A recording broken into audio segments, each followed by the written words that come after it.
देखें जी, जो हमने एनपीयू डिस्कस किया था ना, बेसिकली सारे का सारा वही है, उसके अलावा उसमें ऐसा कोई भी चीज़ नहीं है। अब हम डिस्कस करेंगे कि हमारा अकाउंटिंग स्टैंडर्ड जो है फॉर नॉन प्रॉफिट ऑर्गेनाइजेशन, वो हमें क्या कहता है, उसको हमने यहाँ पे डिस्कस आउट करना है और देखना है कि बेसिकली चीज़ों को रिकॉर्ड करने के लिए, चीज़ों को टेकअप करने के लिए हमारे पास क्या सॉल्यूशंस हैं या क्या सॉल्यूशंस हमारे पास नहीं हैं, वो हमने क्या करने हैं यहाँ पे देखने हैं। बेसिकली यहाँ पे हम कुछ आइटम्स का जो होगा रिकॉग्निशन क्राइटेरिया उसको डिस्कस आउट करेंगे, किस तरह किसको हम रिकॉर्ड कर रहे होते हैं। और बेसिकली ये सारा कुछ वही है, मतलब अगर आप बात करें तो जो हम गवर्नमेंट ग्रांट्स में चीज़ों का पढ़ के आए थे ना, हम सारा कुछ तकरीबन वही यहाँ पे पढ़ रहे होंगे कि आपको एडवांस में मिल रही है, आप उस चीज़ को डेफिट करके रिकॉर्ड कर रहे हैं और बाद में over the period of time क्या करते हैं, आप उसको रिकॉर्ड कर रहे होते हैं। एक चीज़ हम वही पढ़ेंगे। फिर हमने देखना है कि जो हमें कॉन्ट्रीब्यूशंस मिलती हैं, एसेट्स मिल रहे हैं, पैसे मिल रहे हैं, व्हाटएवर जो भी हमें मिल रहा है, उनको हम रिकॉर्ड कर रहे होंगे, जो हमारी फेयर वैल्यू होगी। तो वो छोटे-छोटे रूल्स हैं जो आपने हाइलाइट करने हैं। अब ये बुक आपके पास होनी चाहिए, आपके पास हाइलाइटर होना चाहिए और इस चैप्टर को जहाँ पे हाइलाइट करवाऊँगा वो हम ये हाइलाइट करते रहेंगे। इंट्रोडक्शन की बात करें, एनपीओस क्या होती हैं, हमने तफ़सील में डिस्कस आउट कर लिया हुआ है कि जो रिलीजियस या वेलफेयर या इस तरह के पर्पस के लिए बन रही होती हैं, वो हमारी एनपीओस कहलाती हैं। अब एनपीओस कंपनीज़ के तहत बनती हैं, कंपनीज़ एक्ट के मुताबिक, ट्रस्ट के तहत, सोसाइटीज़ एक्ट के मुताबिक बन रही होती हैं। ये हमारे लिए रेलेवेंट नहीं है, डिफरेंट टर्मिनोलॉजीज़ हैं, तो वहाँ पे स्टेटमेंट ऑफ कम्प्रिहेंसिव इनकम होती है, यहाँ पे हम उसको रिप्लेस कर देते हैं statement of income and expenditure से। नेट प्रॉफिट को हम सरप्लस से, लॉस को हम डेफिसिट से रिप्लेस कर देते हैं, इक्विटी को हम नेट एसेट से, statement of changes in equity को statement of changes in net asset से हम क्या कर देते हैं, हम चेंज जो है वो कर रहे होते हैं। बाकी हमारे पास कुछ नहीं है। हाँ, अब हम देखते हैं कि हमारा अकाउंटिंग स्टैंडर्ड फॉर एनपीओ क्या कहता है, उसको देखते हैं। अब ये एएसएनपीओ है हमारा, एएसएनपीओ की अगर हम बात करें तो वो हमें क्या कहता है, कहते हैं जी कोई भी आइटम जो हमारी फाइनेंशियल स्टेटमेंट का पार्ट बनेगी उसको रिकॉर्ड करने का तरीक़ेकार क्या है वो उसने हमें बता दिया हुआ है। हम रिकॉर्ड तब करेंगे जब उसको हमारे पास उसके रीज़नेबल एस्टीमेट होगा कि यार हम वाक़ई उस आइटम को रिकॉर्ड कर सकते हैं और जब हमारे पास एप्रोप्रिएट बेसिस ऑफ मेजरमेंट मौजूद होगी कि हाँ जी भाईजान अब हम इसको रिकॉर्ड करने वाले हैं तब। अब ये चीज़ आपने याद रखनी है कि जो चीज़ें हमारे स्टेटमेंट ऑफ फाइनेंशियल पोजीशन में आती हैं, बैलेंस शीट्स में, मतलब एसेट्स और लायबिलिटीज़, वो कब रिकॉर्ड करेंगे। देखिए एसेट्स उस वक़्त रिकॉर्ड होंगे जब हमें उन एसेट से इकोनॉमिक बेनिफिट मिल रहा है और हमें पता है हमें बेनिफिट्स मिलेंगे, तब हम एसेट्स को रिकॉर्ड करेंगे। लायबिलिटीज़ को कब रिकॉर्ड करेंगे, जब हमें पता है कि हमने भाई पे कर देनी है, तब हम क्या करेंगे, इनको रिकॉर्ड कर रहे होंगे। उसके बाद है रेवेन्यू। रेवेन्यू हम कब रिकॉर्ड करेंगे? रेवेन्यू उस वक़्त रिकॉर्ड करेंगे जब हमारे पास, जब हमने कोई परफ़ॉर्मेंस अचीव कर ली हुई है, उस वक़्त, मतलब आप इसको शॉर्ट नोट्स बनाते जाइएगा कि रेवेन्यू के लिए क्या है, रेवेन्यू कब रिकॉर्ड किया जाएगा, जब हमने कोई परफ़ॉर्मेंस अचीव कर दी है, काम कर दिया है। और सेकेंडली जब हमारे पास रीज़नेबल एश्योरेंस है कि हम रेवेन्यू को मेज़र कर सकते हैं, हम रेवेन्यू क्या करेंगे, रिकॉर्ड कर रहे होंगे। फिर हमारे पास होंगे कंट्रीब्यूशंस, पैसे मिल रहे हैं, चंदा मिल रहा है, फंड मिल रहा है, ये 2 तरह की होंगी। एक होगी जो हमारी रिस्ट्रिक्टेड कंट्रीब्यूशन होगी और दूसरी है वो हमारी कहलाएगी अनरिस्ट्रिक्टेड कंट्रीब्यूशन। जो रिस्ट्रिक्टेड कंट्रीब्यूशन है इसके ऊपर आपने पाबंदी लगाई है कि जब ये काम करोगे फिर ही रिकॉर्ड करनी है। तो जब आपकी रिस्ट्रिक्शन फुलफिल हो जाएगी उस वक़्त रिकॉर्ड हो जाओगे और जब अनरिस्ट्रिक्टेड कंट्रीब्यूशन होगी, मतलब कोई पाबंदी नहीं है, जैसे ही मिलेगी आप इसे क्या कर लेंगे, रिकॉर्ड कर लेंगे। अगर एडवांस मिली है तो फिर हम इसे लेके चल रहे होंगे, जो हमारा वो होता है, आप कह सकते हैं डेफरल मेथड पे रिकॉर्ड कर रहे होंगे। गेन्स कब रिकॉर्ड होंगे, जब गेन्स हमारे रियलाइज़ हो जाएँगे। एक्सपेंसेस कब रिकॉर्ड होंगे, लॉसेस कब रिकॉर्ड होंगे, जब हमारे वो रियलाइज़ हो रहे होंगे। तो सारा ये एक्रूवल बेसिस के ऊपर हम क्या करते हैं, रिकॉर्ड कर रहे होते हैं। फिर एक चीज़ आपने यहाँ पे याद रखनी है जो इम्पोर्टेंट है हमारे लिए, और वो है कि जो हमारी मेजरमेंट है वो कैसे होगी। जो हम फाइनेंशियल स्टेटमेंट बना रहे होंगे उसमें हम हिस्टोरिकल कॉस्ट जो है वो मेजर करेंगे कि भाई एक्चुअल में वो चीज़ क्या थी और क्या नहीं थी। ठीक है। और जो हमें चीज़ें मिल रही होंगी उसके ऊपर हम किसके ऊपर रिकॉर्ड कर रहे होंगे, फेयर वैल्यू के ऊपर हम उन्हें लेकर चल रहे होंगे। उसके बाद आता है हमारे पास fund accounting. Fund accounting basically क्या है कि हमें फंड्स मिल रहे हैं इस्तेमाल करने के लिए, हमने उनको किस तरह से रिकॉर्ड करना है और क्या उनकी टाइप्स होती हैं वो हम देखेंगे। तो ये सिलेबस का पार्ट है और एक्चुअली यहाँ पे ही आपने इसको लेके चलना है। तो अगर हम फंड अकाउंटिंग की बात करें, there are 3 types of funds. एक होंगे जिसे हम कहते हैं जनरल फंड्स, या इनके लिए नाम होगा आपका इस्तेमाल अनरिस्ट्रिक्टेड फंड का, कि इनके ऊपर कोई किसी किस्म की पाबंदी, कोई किसी किस्म की रिस्ट्रिक्शन कुछ भी नहीं लगा हुआ। दूसरे होंगे आपके पास, वो कहलाएँगे रिस्ट्रिक्टेड फंड, कि भाई ये फंड्स तो हमारे पास हैं, लेकिन इनके ऊपर पाबंदी लगी हुई है, इनके ऊपर रिस्ट्रिक्शन जो है हमने वो लगाई हुई है। रिस्ट्रिक्शन 2 तरह की हो सकती है, एक होगी हमारे पास एक्सटर्नल रिस्ट्रिक्शन, कि जिन्होंने फ़ंड दिया उन्होंने रिस्ट्रिक्शन लगाई हुई थी। और दूसरी हमारे पास क्या होगी, इंटरनल रिस्ट्रिक्शन, के इंस्टीट्यूट अपनी इदारा अपनी खुद की रिस्ट्रिक्शन लगाता है कि हमने फ़ंड को इस्तेमाल नहीं करना। और तीसरा मेरे पास क्या आ रहा होगा, थर्ड मेरे पास आएगा, that is endowment funds. Endowment funds क्या होते हैं वो हमने देखना होगा। तो basically there are 3 types of funds जिसे हम लेके चलेंगे। एक है रिस्ट्रिक्टेड फंड, दूसरे हैं जनरल फंड या अनरिस्ट्रिक्टेड फंड, और तीसरे हैं एंडोमेंट फंड। एंडोमेंट का मतलब क्या है, एंडोमेंट फंड क्या होता है, ये एक सेल्फ बैलेंसिंग अकाउंट होता है जिसमें आपको फंड्स मिल रहे होते हैं, आप उन फंड्स को इन्वेस्ट कर रहे होते हैं, और जो इन्वेस्टमेंट इनकम उसकी आती है फंड की, वो भी इन्हीं फंड में डाल के इनको यूटिलाइज कर रहे होते हैं, और ये फंड एक स्पेसिफिक पर्पस के लिए होते हैं।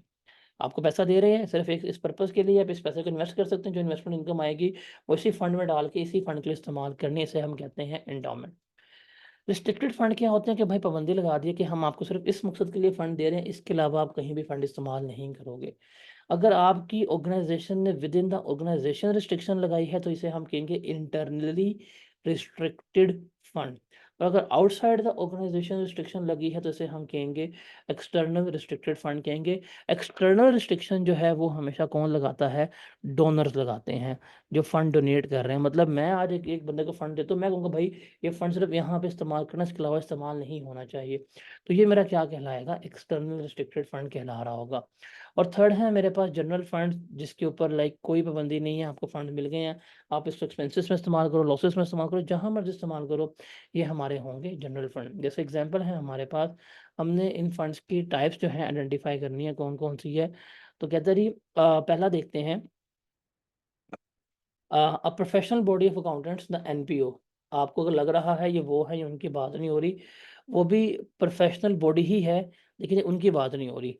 उन्होंने फंड बनाया हुआ है financial support of deserving students के लिए, ठीक है, एंडोमेंट फंड। उसके लिए उन्होंने 100 मिलियन जो है एलोकेट किए हैं, जिसको वो क्या कर देंगे, इन्वेस्ट कर देंगे। क्या करेंगे, इन्वेस्ट कर देंगे। अब एलोकेट कर दिए, फंड की कितनी अमाउंट है, 100 मिलियन, जिसमें से 80% जो है वो क्या करेंगे, जो इन्वेस्टमेंट इनकम आएगी वो स्टूडेंट सपोर्ट के लिए इस्तेमाल करेंगे, और 20% इन्वेस्टमेंट इनकम जो है वो वापस मेन इन्वेस्टमेंट में ऐड करते जाएंगे। और ये जो इन्वेस्टमेंट है ये एनपीओ अपने दूसरे मकासद के लिए इस्तेमाल नहीं करेगा।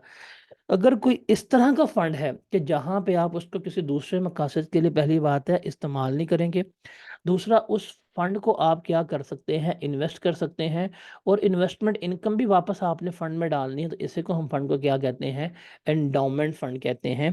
कि जहाँ पे आपको इन्वेस्टमेंट तो अलाउ है, आप उस फंड को कहीं पैसे को कहीं और लगा लें, कहीं और उसको क्या करें, आप उसको लगा सकते हैं, लेकिन जो इन्वेस्टमेंट इनकम आएगी वो भी किस में लगाएंगे आप, वो भी आप इसी के ऊपर लगाएंगे। जो पैसा आ रहा होगा वो भी किसके ऊपर लगाएंगे आप, उसी फंड में उसको बनाते जाएंगे। तो ये हमारी क्या कहलाती है, ये हमारी एंडोमेंट फंड जो है वो कहला रहा होता है।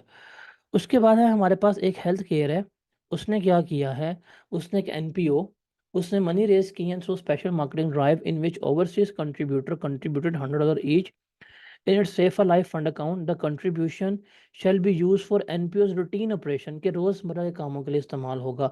अब कोई पाबंदी वगैरह कुछ भी नहीं है, तो ये मेरे कौन से कहलाएंगे, ये मेरे जनरल फंड्स जो हैं वो कहला रहे होंगे।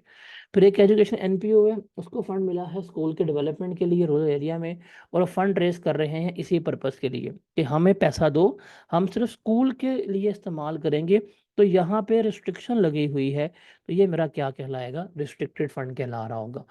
तो जहाँ पे पाबंदी है उसी मकसद के लिए रिस्ट्रिक्टेड।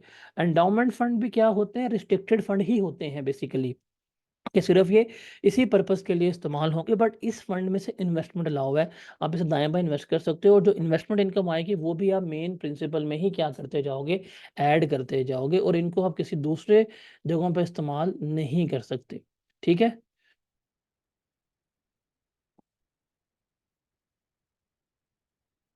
उसके बाद आगे चलते हैं, इनकम्स ऑफ एनपीओ। ये कल मैंने इसकी बड़ी तफसील में डिस्कस की थी, कैसे कैसे हम इनकम को रिकॉर्ड कर रहे होते हैं, डोनेशन को कैसे रिकॉर्ड करते हैं, कंट्रीब्यूशन कैसे रिकॉर्ड करते हैं।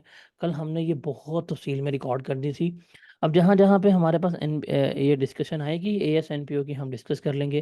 जैसे डोनेशंस की हमने कल डिस्कस, और किसी की डोनेशंस क्या होती हैं, कंट्रीब्यूशंस क्या होती हैं। डोनेशन कंट्रीब्यूशन एक ही बात है कि भाई बाहर से लोग जो हैं वो आपके इदारे को पैसा दे रहे हैं, एसेट्स दे रहे हैं, उसे हम कहते हैं कंट्रीब्यूशन, या डोनेशंस कह रहे होते हैं, चंदा मिल रहा होता है। इस चंदे के ऊपर भी क्या होती हैं, रिस्ट्रिक्शंस जो हैं लग जाती हैं कि हम आपको डोनेशन तो दे रहे हैं, इन डोनेशन का कहाँ कहाँ पे इस्तेमाल होना है। तो रिस्ट्रिक्शन वही दो तरह की हैं, एक जो है that is externally impose restriction, वो डोनर ने लगाई है, और एक वो है जो इंटरनली इम्पोज है, जो आप खुद सेट कर रहे होते हैं। तो डोनेशन भी 3 टाइप्स में रिकॉर्ड होगी। एक होगी वो जो ओपन डोनेशन है, जिसके ऊपर कोई किसी किस्म की रिस्ट्रिक्शन नहीं लगी हुई, वो जो जनरल कंट्रीब्यूशन या जनरल डोनेशन आ रही होगी, मिलेगी, इसको रिकॉर्ड कर लें। ना तो ये रिस्ट्रिक्टेड है, ना तो ये एंडाउमेंट है। एक होगी रिस्ट्रिक्टेड कि भाई सिर्फ हम आपको इस मकसद के लिए दे रहे हैं, सिर्फ मस्जिद का लेंटर डालने के लिए पैसा दे रहे हैं, या स्कूल बनाने के लिए दे रहे हैं, या इस एसेट को परचेज करने के लिए दे रहे हैं, दैट इज रिस्ट्रिक्टेड कंट्रीब्यूशन। और एक होगी एंडोमेंट के पैसे दे रहे हैं, सिर्फ इसी मकसद के लिए इस्तेमाल होंगे, हाँ उसमें से आप उस अमाउंट को कहीं और जगह इन्वेस्ट कर दो, वो इन्वेस्टमेंट इनकम आएगी, वो भी आपने ओरिजिनल फंड में क्या कर देनी है, ऐड कर देनी है। तो ये आपकी क्या कहलाएगी, आपकी एंडोमेंट कहला रही होगी। एंडोमेंट कंट्रीब्यूशन में रिमेंबर आप इन्वेस्ट भी करेंगे, लेकिन जो आपकी प्रिंसिपल अमाउंट है जो एलोकेट की गई थी, वो हमेशा सेम रहेगी, उसको आप चेंज नहीं करवा सकते। इससे सवाल है आपके पास, consider the independent following scenarios. Requirement है, हमने बताना है कि बताएं ये कंट्रीब्यूशन कौन कौन से टाइप की है। ओके। एक हेल्थ केयर है एनपीओ, उसको 10 मिलियन मिला from wealthy individual, subject to the condition that amount shall be only use for acquisition of land for construction of a hospital in specific village. तो ये कौन सी है, ये रिस्ट्रिक्टेड कंट्रीब्यूशन है, कि भाई जिन्होंने डोनेट किया उन्होंने बता दिया। और ये रिस्ट्रिक्शन भी कौन सी है, हमारी एक्सटर्नली रिस्ट्रिक्टेड है, कि डोनर ही बता रहे हैं कि इसको किसी के अलावा इस्तेमाल नहीं करना। उसके बाद है एक हेल्थ केयर है एनपीओ, उसको receive 25% contribution from a wealthy individual in the tax year 2012। Sole purpose of the amount is to support the NPOs general operation in the year 2014 और 15। अब उसने कह दिया कि मैं तुम्हें पैसे तो दे रहा हूँ, लेकिन इसका मकसद ये है कि 14 और 15 के खर्चे सिर्फ इसमें से पे होने हैं। अब आपको पैसे मिल रहे हैं 2012 में, तो भाई 12 खर्चे हैं उसमें से पे नहीं कर सकते, 12 खर्चे हैं वो पे नहीं कर सकते, किसके होंगे। अगर 14 खर्चा हुआ, 15 खर्चे, इन 2 सालों के खर्चे के लिए आपको पैसे मिल रहे हैं, तो पाबंदी लगा दी है, खर्चा ये सिर्फ यहाँ पे करना है। तो ये भी क्या कहलाएगी, आपकी रिस्ट्रिक्टेड कंट्रीब्यूशन कहला रही होगी। फिर है एक एजुकेशन एनपीओ, उसको प्लॉट मिला है सुलेमान से, to the condition that land shall be only use for a construction of primary education school to be run by NPO. Fair value कितनी है प्लाट की, 12 मिलियन। अब इस पे भी पाबंदी लग गई है, क्या, कि प्लॉट दे रहा हूँ, सिर्फ इस पे क्या बनेगा, स्कूल बनेगा। तो ये भी क्या कहलाएगी, रिस्ट्रिक्टेड कंट्रीब्यूशन। अब चूंकि ये in the form of asset मिली है, तो जो फेयर वैल्यू होगी हम उसी के ऊपर क्या करेंगे, इसको रिकॉर्ड कर रहे होंगे। उसके बाद है an education NPO receive a plot of land from mister Jamal, subject to the condition that this land और sale proceed from its disposal shall only be use to achieve general objective of that NPO, के भाई हम आपको दे तो रहे हैं, लेकिन जो आपके जनरल ऑब्जेक्टिव है सिर्फ उसके लिए, सेल करनी है, परचेज करनी है, खर्चे पूरे करने हैं, सर्विस पूरी करनी है, उसके लिए तो कोई पाबंदी नहीं है। तो ये आपकी क्या कहलाएगी, ये आपकी जनरल कंट्रीब्यूशन जो है वो कहला रही होगी। उसके बाद है एक एजुकेशन एनपीओ को रिसीव हुआ है 50 million from alumni and donors subject to the condition that the principal balance shall be investment के हम आपको दे रहे हैं, ये बैलेंस है, इसको इन्वेस्ट कर देना as per the investment policy, जो कि पॉलिसी है। और ये प्रिंसिपल बैलेंस को आप अपने फंड ऑपरेशंस के लिए अपने रोज़मर्रा के मकासद के लिए इस्तेमाल नहीं करेंगे। हाँ, जो इन्वेस्टमेंट अर्निंग्स वगैरह आएगी उसको अपने एकेडमिक प्रोग्राम्स के लिए इस्तेमाल कर लीजिएगा। अब यहाँ पे फंड भी मिल रहा है, फंड पे पाबंदी भी है, फंड पे इन्वेस्टमेंट भी है, तो यहाँ पे पाबंदी भी है और इन्वेस्टमेंट के लिए भी अलाउ किया है। इसे हम क्या कहते हैं, एंडाउमेंट कह रहे होते हैं। उसके बाद है, अगर कोई बंदा आपको डोनेशंस की है, हम कल बात करके आए थे, कोई बंदा आपको मटेरियल दे देता है या सर्विसेज वगैरह प्रोवाइड कर देता है कैश के अलावा, तो कैश मिलेगा, कैश तो हम रिकॉर्ड कर लेंगे। मटेरियल किसी ने दे दिया, आपने कहा जी हमें शौकत खानम के लिए ईंटें शौकत खाना बनाना है, अगले ने आके ईंटों का ट्रक दे दिया, अगले ने आके आपको रेत दे दी, अगले ने आके सरिया दे दिया आपको, तो अब आपने इन ईंटों को, ट्रक को किस तरह रिकॉर्ड करना है, किस वैल्यू पर रिकॉर्ड करेंगे, वो हमने क्या करना है, वो हमने यहाँ पे देखना है। देखें, हम इनको रिकॉर्ड करेंगे किसके ऊपर, फेयर वैल्यू के ऊपर, कि उस दिन ईंटों की फेयर वैल्यू क्या थी, सीमेंट की फेयर वैल्यू क्या थी, ट्रक की फेयर वैल्यू क्या थी, कब, जब हमें पता है कि फेयर वैल्यू रीजनेबली मेजरेबल हो सकती है, कि हमें उसकी पता है फेयर वैल्यू क्या है, और जो मटेरियल सर्विसेज जो हैं वो हमारे एनपीओ के नॉर्मल कोर्स ऑफ बिजनेस में जो है वो इस्तेमाल हो सकते हैं। अगर ना देता तो हमें ये परचेज करने पड़ने से, उस केस में हम क्या करेंगे, इसको फेयर वैल्यू के ऊपर रिकॉर्ड कर रहे होंगे। तो ये चीज़ आपने याद रखनी है, किसी ने सीमेंट दे दिया, किसी ने इस तरह की चीज़ें कंट्रीब्यूट कर दी हैं कंस्ट्रक्शन के लिए या डेवलपमेंट वगैरह के लिए, तो ये किसके लिए रिकॉर्ड होंगी, आपकी फेयर वैल्यू के ऊपर रिकॉर्ड हो रही होंगी। ये चीज़ आपने याद रखनी है। फॉर एग्जांपल, वो आपको पेपर में क्या गिवन करता है, कदर ये आपने सीमेंट का बैग जो है वो डोनेट कर दिया लाइब्रेरी को, आपने बैग परचेज़ किया, आपको कॉस्ट पड़ी 450 रुपये की। जिस दिन आपने डोनेट किया था उस दिन फेयर वैल्यू है थी, डैट वाज़ 480 रुपीज़।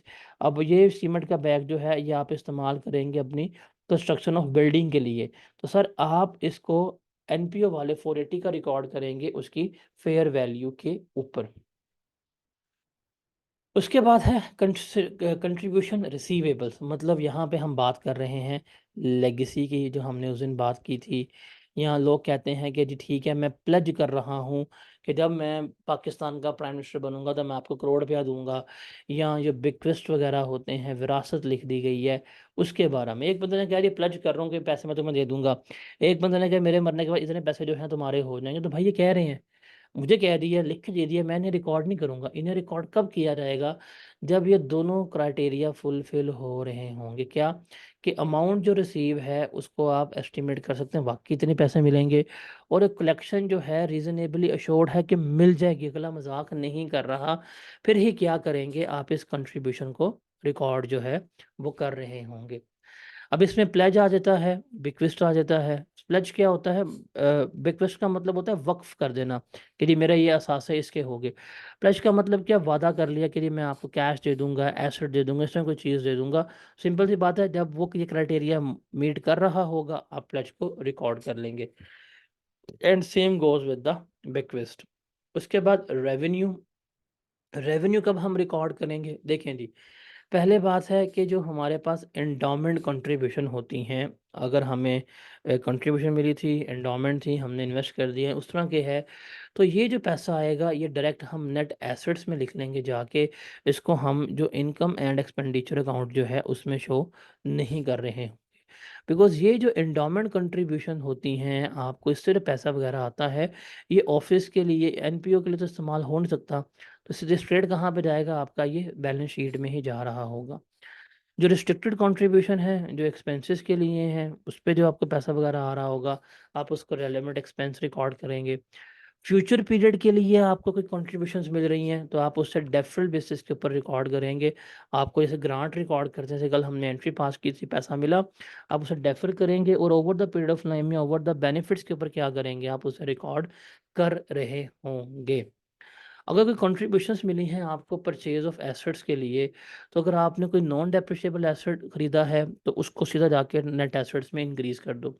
अगर आपने कोई डेप्रिशिएबल एसेट्स खरीदा है, तो जो उसकी लाइफ होगी अमोर्टाइज़ेशन की या डेप्रिसिएशन की, उस लाइफ पे क्या करेंगे, आप उसको रिकॉर्ड कर रहे होंगे। फॉर एग्ज़ाम्पल, आपको ग्रांट मिली है 100 मिलियन की बिल्डिंग लेने के लिए, तो अगर बिल्डिंग अगर 20 साल पर डेप्रिशिएट होगी तो उस ग्रांट को भी आप 20 साल तक क्या करेंगे, अपनी इनकम का पार्ट बना रहे होंगे, या उस कंट्रीब्यूशन को आप अपने 20 साल तक इनकम का पार्ट बना रहे होंगे।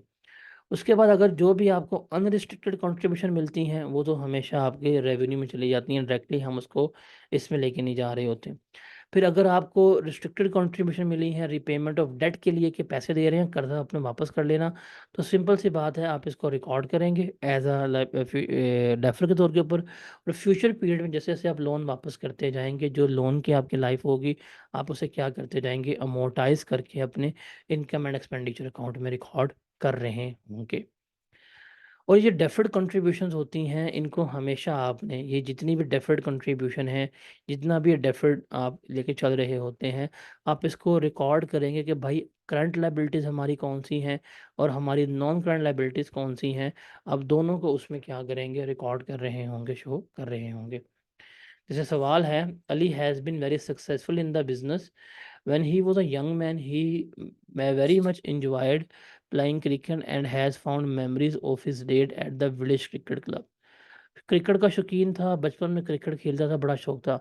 He has donated ₹1 million to the club to the fund building of a new club house which is under construction as to be completed by the end of next year. उसने क्या किया है, 1 million दे दिया है fund के लिए। How the above 1 million shall be recognize in the books of village. देखिए 1 million दिया, जैसे ही 1 मिलियन मिलेगा तो वो जो विलेज वाले होंगे वो इसको डेफर्ड कंट्रीब्यूशन करके क्या करेंगे, रिकॉर्ड कर लेंगे, और उसे क्या करेंगे, लाइबिलिटी के तौर के ऊपर लेके चलेंगे। तो जैसे क्लब कंप्लीट हो जाएगा तो फिर वो क्या करेंगे, इस डेफर्ड कंट्रीब्यूशन को डेबिट करेंगे और अपने इनकम एंड एक्सपेंडिचर अकाउंट में रेवेन्यू जो बेस है, जो एक्सपेंस हुआ होगा, उसकी बेसिस के ऊपर रिकॉर्ड कर रहे होंगे। तो सेम एज जो गवर्नमेंट ग्रांट पढ़ के आते हैं, उसी वे में आप इसे रिकॉर्ड कर रहे होंगे। जैसे एक और एग्जांपल है, a social club in a small town has manage to accumulate a significant balance on its accumulated fund over the years. वो बैलेंस इकट्ठा करते जा रहे हैं। Its board of trustees have decided that the club should establish a fund to contribute to school fee of children of high promise from the town, के बच्चों की fee वगैरह पे करें। Parents of such children would apply to the club for a grant of ₹50,000। वो हमारे club को apply करेंगे grant के लिए, और टोटल आपने इस अमाउंट के लिए एलोकेट कर दी है 1.5 मिलियन।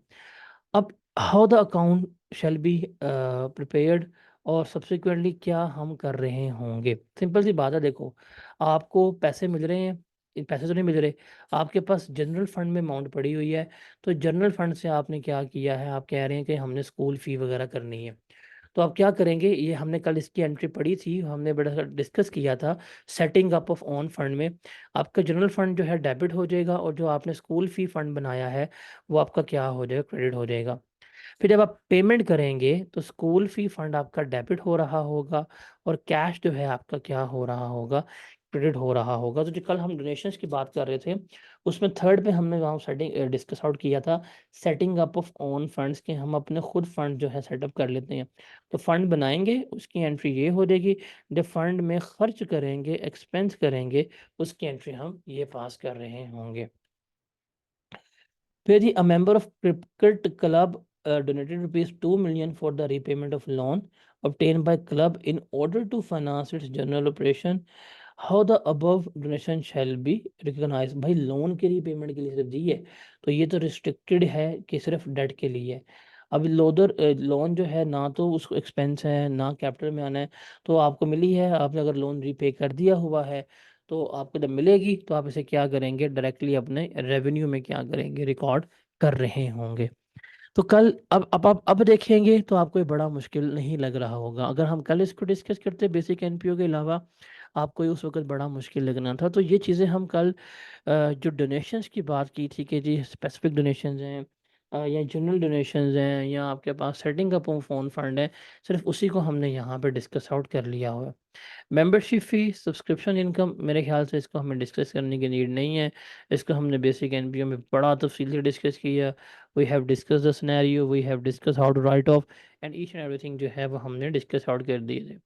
फिर जॉइनिंग फ़ी और लाइफ मेंबरशिप फ़ी, ये भी हमने डिस्कस आउट तक बहुत डिटेल में की थी कि क्या है क्या नहीं है, अगर पीरियोडिक है, रेगुलर है, अनलिमिटेड टाइम के लिए है, ये सारा हमने डिस्कस आउट किया था। जैसे एग्जांपल है, Multan reading book club is established NPO. The members of MBRC can pay for membership privileged by either paying 10,000 per annum or paying lump sum amount 80,000 for lifetime membership. During the first month of operation, 20 members have opted for lifetime. 20 member ने क्या किया है, life time opt कर लिया है। The management of MBRC has estimated that on an average member will be using services of 10 years. पता नहीं कैसे रिकॉर्ड करेगा, सिंपल सी बात है। 20 मेंबर ने लाइफ टाइम लिया है तो 20 इंटू 80,000 करेंगे, आपके पास आ जाएगा तकरीबन 1.6 मिलियन आ जाएगा। आपको ये पैसे मिल गए हैं, आपका कैश डेबिट हुआ होगा और आप लाइफ मेंबरशिप अकाउंट को क्या कर देंगे, क्रेडिट कर देंगे। अब ये चूंकि आपकी पॉलिसी है और आपको लग रहा है पता कि 10 साल तक हमारे पास मेंबर रहेगा, तो over the period of 10 years मतलब 1.6 मिलियन आया, आप इसको 10 पे डिवाइड करेंगे, हर साल जो है आप 1,60,000 रुपया वो क्या करेंगे, अपने इनकम एंड एक्सपेंडिचर अकाउंट का पार्ट बना रहे होंगे। हमने कल ये भी बेसिक एनपीओ में बड़ा तफसील में डिस्कस किया था। फिर ये फ़ी फॉर सर्विसेज और कंट्रीब्यूशन, हमने ये भी बहुत तफसील में डिस्कस किया था। हम इसको भी देख लेते हैं। जैसे जी, ABC golf club is members only club providing its members with sport facilities in the grounds on and maintain by it. कि जो भाईजान उसको फंड मिल रहा है, उसने कहा है उसकी फ़ी ठीक है। At the 30 June 2020 club had membership subscription in arrears amounting to rupees 48 million, इतनी उसको एरियर्स में उसने दी हुई हैं। And receive 12 million in advance, और ये एडवांस में है, ये एरियर्स में है, ये रिसीवेबल है। Okay, during the year club receive 650 from its member, this include 26 receive at donation from members, no condition attach. 26 मिली है, इसमें कोई कंडीशन अटैच नहीं है। 31,200 जो है वो हमें मिली है 30 जून 2024 के लिए। एट 30 जून 19,200 मेंबर्स की सब्सक्रिप्शन हमारे पास स्टिल रिसीवेबल है। हाफ ऑफ द मेंबर्स जो हैं एरियर्स में थे at the end of previous year still had not paid by year end it was decided to write off the amount. फैसला किया है हम क्या कर देंगे, इसको राइट ऑफ कर देंगे। तो सर उसने बेसिकली हमें ये सवाल दिया है, अगर आप ये देखें तो ये मेंबरशिप अकाउंट है, नाम ही चेंज है। जो हमने कल सब्सक्रिप्शन अकाउंट के बारे में पढ़ा था, तकरीबन सारे का सारा जो है वो इसमें वही है। तो देखें, अगर आप इसको सॉल्व करते हैं तो आपको मेंबरशिप जो सब्सक्रिप्शन एरियर्स में रिसीवेबल थे ओपनिंग वो 48 आ गई, क्लोजिंग उसने कहा है अभी तक आपको पे नहीं हुई, तो उसने बताया हाँ 19,200 जो है वो हमारे पास अभी भी स्टिल रिसीवेबल ईयर एंड पे हमने वो लिख ली। फिर इसने बताया है 31,200 की मेंबरशिप जो है हमें अगले साल की मिल गई हैं, ये हमारे पास आ गई। फिर इसने ओपनिंग एडवांस हम बताया 12 मिलियन का, वो भी हमने क्या कर लिया, यहाँ पे लिख लिया। अब ये जो हमें 650 मिला है, इस 50 में 26 की डोनेशन भी शामिल है। ये तो लाइफ मेंबरशिप फ़ी है ना, तो वो इसमें नहीं आनी चाहिए, डोनेशन सेपरेट आएगी। तो 650 में 26 लेस करेंगे, बाकी जो कैश आया वो हम यहाँ पे ऐड कर देंगे। जो डोनेशन का कैश आया वो डोनेशन वाले अकाउंट में जाएगा, वो मेंबरशिप में नहीं आ रहा होगा। उसके बाद उसने कहा है कि ओपनिंग मेंबर्स में से हाफ को हम पैसे नहीं आए, राइट ऑफ करने का फैसला कर दिया। ओपनिंग 48 से इसका 50% लेंगे, 24 आएगा, ये भी राइट ऑफ कर लिया। जो इनकम एंड एक्सपेंडिचर अकाउंट में हमारी मेंबर ज्वाइनिंग फी जा रही होगी वो 600 मिलियन जा रही हो। तो ये भी एक सवाल था, आई गेस ये इजी सवाल था, इसमें मेरे ख्याल से कोई प्रॉब्लम नहीं होनी चाहिए। Is that clear?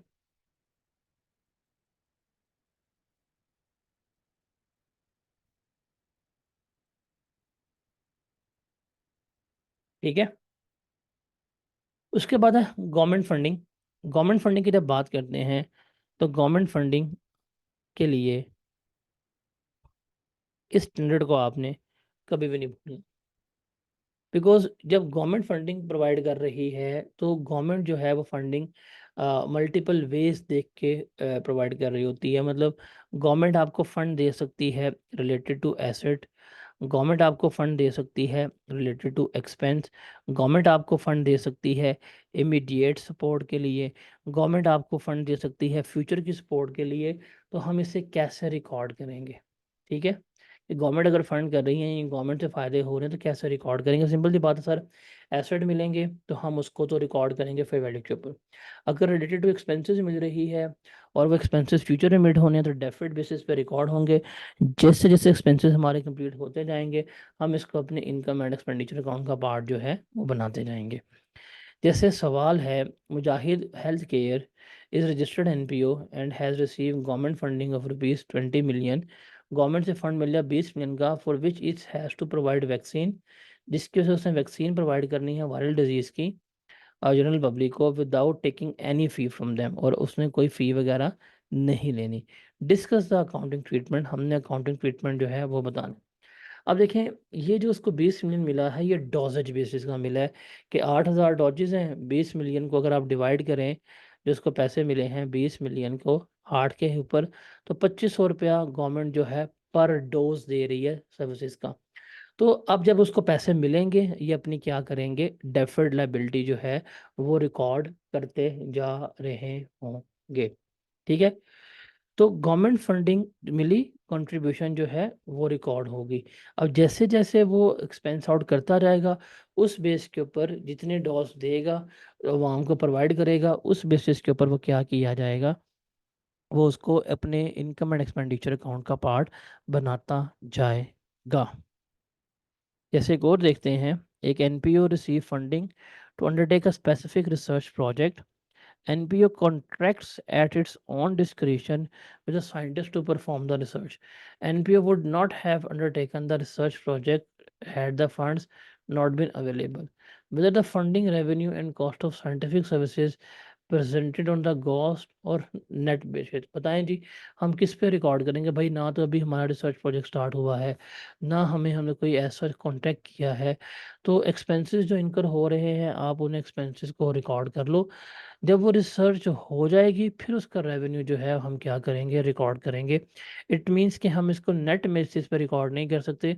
हम क्या करेंगे, हम इसको अभी ग्रॉस बेसिस के ऊपर ही क्या कर रहे होंगे, रिकॉर्ड कर रहे होंगे। तो ये गवर्नमेंट फंडिंग वाला है। इस दफ़ा अगर आप कोई चीज़ करना चाहते हैं ना, ये जो 2.5 है गवर्नमेंट फंडिंग वाली, इसको ज़रा अच्छी तरह रीड आउट कर लीजिएगा कि गवर्नमेंट फंडिंग है क्या और किस तरह से हमने इसको रिकॉर्ड करना है, बिकॉज़ इसके चांसेस हैं। आईएएस 20 को वो इसमें से क्या करता है, मर्ज करके पूछ रहा होता है।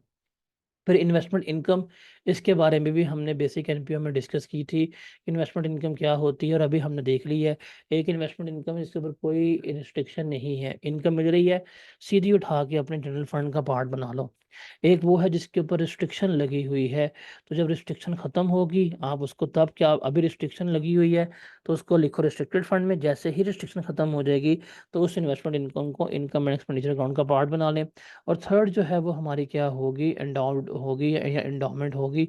उसको हम जैसे-जैसे इस्तेमाल करते रहेंगे, हम उसको अपने प्रिंसिपल में ऐड करते रहेंगे। तो ये अभी हम ऊपर बात करके आ चुके हैं, रिस्ट्रिक्टेड होगी या नॉन रिस्ट्रिक्टेड होगी।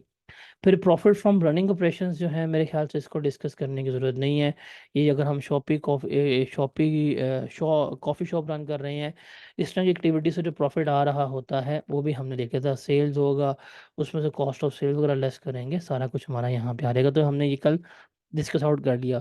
फिर फंड रेजिंग इवेंट्स के बारे में हमने कल डिस्कस किया था कि इनका जो रेवेन्यू होगा और जो इनकी एसोसिएटेड कॉस्ट होगी वो हम लेस करवा देंगे, और हम नेट इनकम जो है वो अपने इनकम एक्सपेंडिचर अकाउंट में, या नेट लॉस जो है अपने इनकम एक्सपेंडिचर अकाउंट में शो कर रहे होंगे। इवन जो हमने स्प्रिंग 24 का सवाल किया था, उसमें हमने देखा भी था कि हमें नेट बेसिस के ऊपर जो हमें कलेक्शन हुई थी उस इवेंट से, जो एक्सपेंसेस हुए वो लेस करके नेट लॉस जो है वो हमने क्या किया था, शेयर किया था। तो ये भी हमने डिस्कस आउट कर लिया था कि जो फंड रेजिंग इवेंट्स वगैरह होते हैं, या स्पोर्ट्स डे होते हैं, या फन गालाज होते हैं, इनको हम किस तरह से रिकॉर्ड कर रहे होते हैं।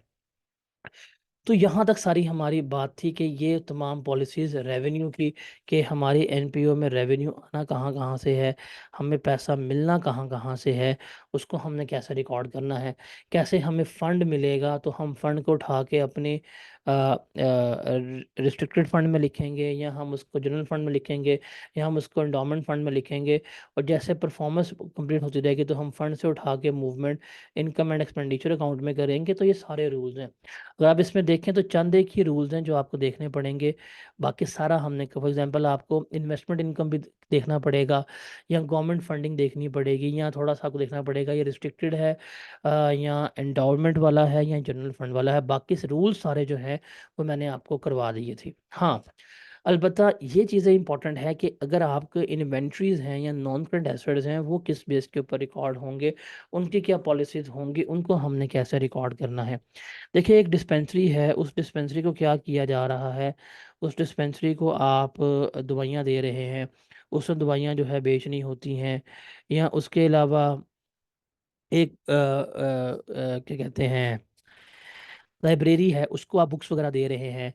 तो इस यहाँ एक आपकी क्या कहते हैं, कोई भी किसी किस्म की एनजीओ आपने ओपन की हुई है, जो उनकी मेन चीज़ें हैं, अगर आपने उनको वो प्रोवाइड कर दी हैं जो उनकी इन्वेंट्री का पार्ट बन रही है, तो हम उन्हें किस तरह से रिकॉर्ड करेंगे, किस मेथड पे, किस बेसिस पे रिकॉर्ड करेंगे, वो हमने क्या करना है, वो हमने यहाँ पर देखना है। देखिए जी, सिंपल सी बात है। इन्वेंट्रीज की बात हो रही है तो यहाँ पे वो इन्वेंट्रीज हैं जो आपने आगे आम पब्लिक को बेचनी है। आपने आम पब्लिक को बेचनी है। ये इन्वेंट्री आप यहाँ तो फ्री बेच रहे होंगे, यहाँ बड़ी नॉमिनल वैल्यू के ऊपर बेच रहे होंगे। ठीक है। तो एनपीओ का असूल तो ये है कि अगर आपको किसी बंदे ने आके कोई मटेरियल डोनेट किया है या गुड्स वगैरह डोनेट किए हैं, तो वो आपकी फेयर वैल्यू के ऊपर रिकॉर्ड होनी चाहिए। फॉर एग्जांपल, एक बंदा आता है और आपके आके आपको पैनाडोल दे के जाता है, और आपकी डिस्पेंसरी है, तो पैनाडोल उसकी फेयर वैल्यू के ऊपर जो है वो रिकॉर्ड होनी चाहिए। किसके ऊपर रिकॉर्ड होनी चाहिए? फेयर वैल्यू के ऊपर। अब जब आप उसको डिस्ट्रीब्यूट कर रहे हैं या जब उसको फ्री में दे रहे हैं, तो फिर आप उसको मुहैया किसके ऊपर करेंगे? उसके लिए असूल होगा, ये 2 बातें याद रखनी है, लोअर ऑफ कॉस्ट और करंट रिप्लेसमेंट कॉस्ट। उसके ऊपर हम क्या करेंगे? हम इसको रिकॉर्ड कर रहे होंगे। यानी अगर हम दवाइयों को फ्री में दे रहे हैं या हम फ्री में इस्तेमाल कर रहे हैं, तो किस पे रिकॉर्ड करेंगे? लोअर ऑफ कॉस्ट या करंट रिप्लेसमेंट कॉस्ट के ऊपर। जैसे एग्जांपल देखते हैं, ये पॉइंट इंपॉर्टेंट है, ये आपको ज़रा देखना पड़ेगा। You can say that this is new, but that is not really new, because आप लोग पढ़ के आ चुके होते हैं लोअर ऑफ कॉस्ट या एनआरवी। तो यहाँ पे एनआरवी को हमने रिप्लेसमेंट कर दिया है रिप्लेसमेंट वैल्यू से। जैसे उसने कहा है कि जी ये आपके पास है medicine for all is an NPO. एक एनपीओ है, इसका नाम मेडिसिन फॉर ऑल ये ऑन है, which provides medicine to communities living in under develop area at a nominal charge. बहुत सस्ता दे रही होती है at, and it they has following inventories. उनके पास ये इन्वेंट्रीज जो है वो मौजूद हैं। उनके पास पैनाडोल है, उनको ये किसी ने डोनेट किया था, कॉस्ट तो हमारी कुछ नहीं होगी। एनआरवी उसने हमें गिवन की हुई है, ये है। रिप्लेसमेंट कॉस्ट जो है 26,000 है, और फेयर वैल्यू जो है हमारे पास 28,000 है। मतलब अगर हम जाएं इसको आज लेने तो हमें 26,000 रुपये की हमारी ये बिक जाएंगी। ठीक है। फिर न्यूब्रोल है, इमोडियम है, मोटिलियम है, रेजिक्स है। छींकों की, उल्टियों की, दर्द की, सर दर्द की, और आई गेस ये मैदे की होती है। ये आपने कैश की परचेज की हैं, ये इनकी कॉस्ट गिवन की हुई है। एनआरवी गिवन की है कि आप इसके ऊपर बेच रहे हैं। एनआरवी का मतलब क्या है कि आप इनके ऊपर इसको सेल करेंगे। रिप्लेसमेंट कॉस्ट है, ये इनके ऊपर रिप्लेस हो सकती हैं, और फेयर वैल्यू इसने आपको गिवन की है। Calculate the amount of inventory that should be presented in the statement of financial position of medicine for all from above data. बताएं जी किस तरह से हम इसको रिकॉर्ड कर रहे होंगे। अब सिंपल सी बात है कि जो हमें मिली है, उसका अमाउंट था, फॉर्मूला क्या है? लोअर ऑफ कॉस्ट या एनआरवी। ठीक है। और यहाँ पे देखे जाए तो पैनाडोल हमें किसी ने डोनेट की है। जो बंदा डोनेट करता है, अभी हमने पढ़ा है, डोनेट करने वाले को हम रिकॉर्ड करते हैं फेयर वैल्यू पे।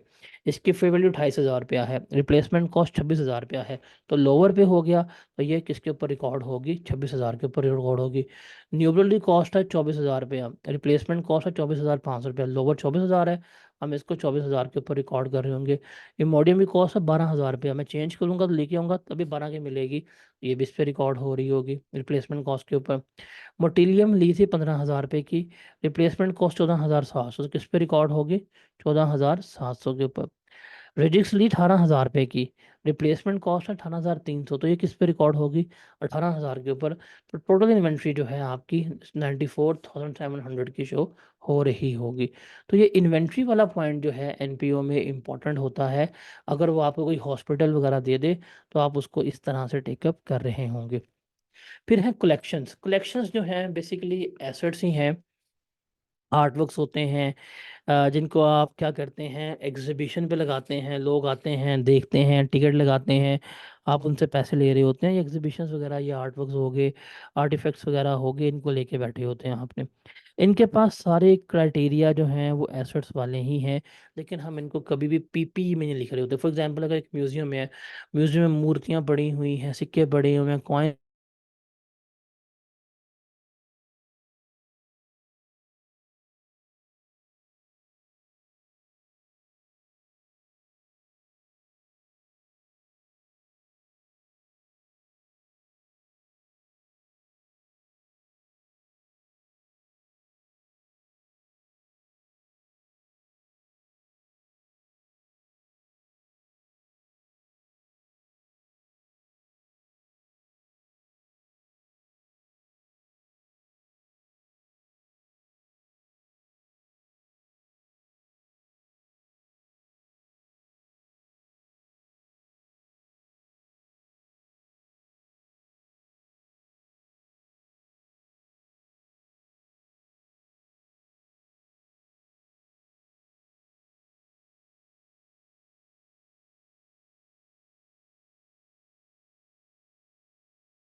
आवाज़ आ रही है?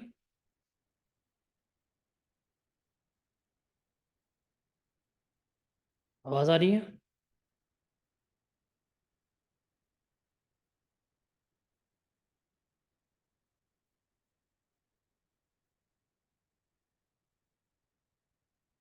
एक्चुअली किसी नेट बंद हो गया था।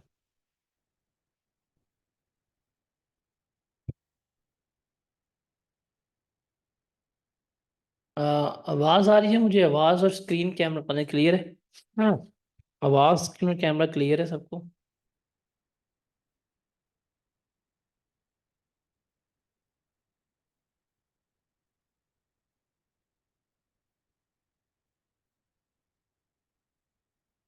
अच्छा जी, हम बात कर रहे थे कलेक्शंस की।